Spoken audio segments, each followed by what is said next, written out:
उन दोनों ने ही रूनी के सामने अपना सिर झुका दिया, जिसके बाद रूनी ध्रुव को अपने साथ लेते हुए शाही महल जैसे घर के पीछे लेकर गई, जहां पर एक घर था जो अपने आप में ही काफी अच्छा था, जिसके बाहर कई लोग खड़े थे।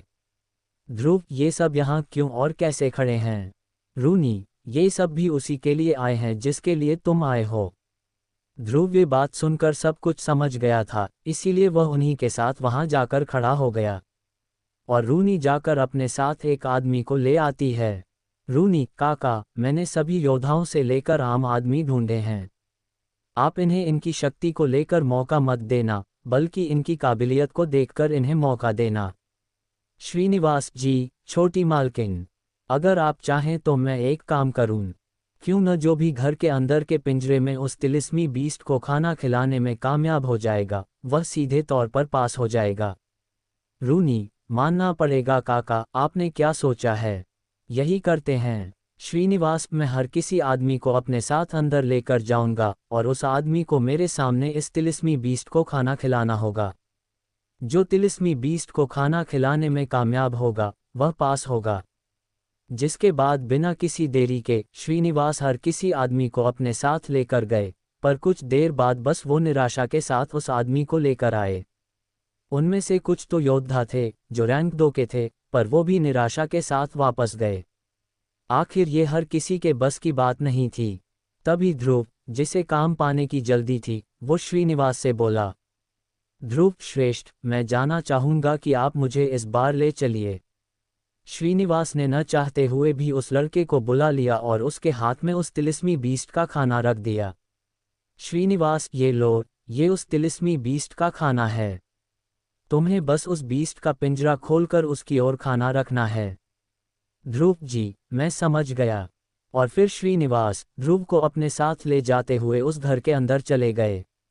अंदर से वो घर बिल्कुल खाली था, जिसमें बस उजाले का इंतजाम था।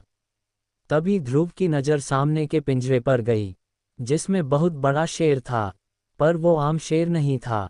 उस शेर का शरीर पूरा लाल रंग से रंगा हुआ था, उसकी चमड़ी किसी मगरमच्छ की थी, उसके आगे के 2 दांत बहुत बड़े थे। वो इतने बड़े दांत थे कि उस शेर के मुंह से बाहर आ रहे थे। और सबसे हैरानी की बात, उस शेर की पूंछ के कोने पर एक पत्थर था जो मामूली तो बिल्कुल नहीं था। उस पूंछ के कोने पर जो पत्थर था, उसमें से नुकीली कीलें निकली हुई थीं। श्रीनिवास, अब देखते ही रहोगे या आगे भी बढ़ोगे?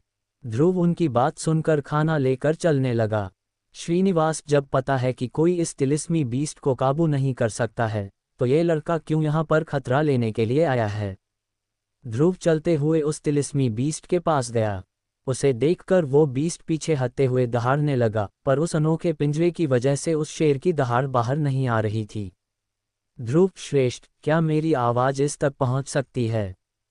श्रीनिवास, पहुंच तो सकती है। अब क्या तुम इसे लोरी सुनाकर खाना खिलाओगे?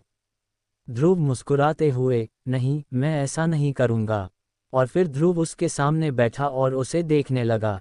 ध्रुव देखो, मेरा नाम ध्रुव है। मैं तुम्हें सब कुछ साफ साफ बता देना चाहता हूं कि ये लोग तुम्हें यहाँ क्यों लाए हैं।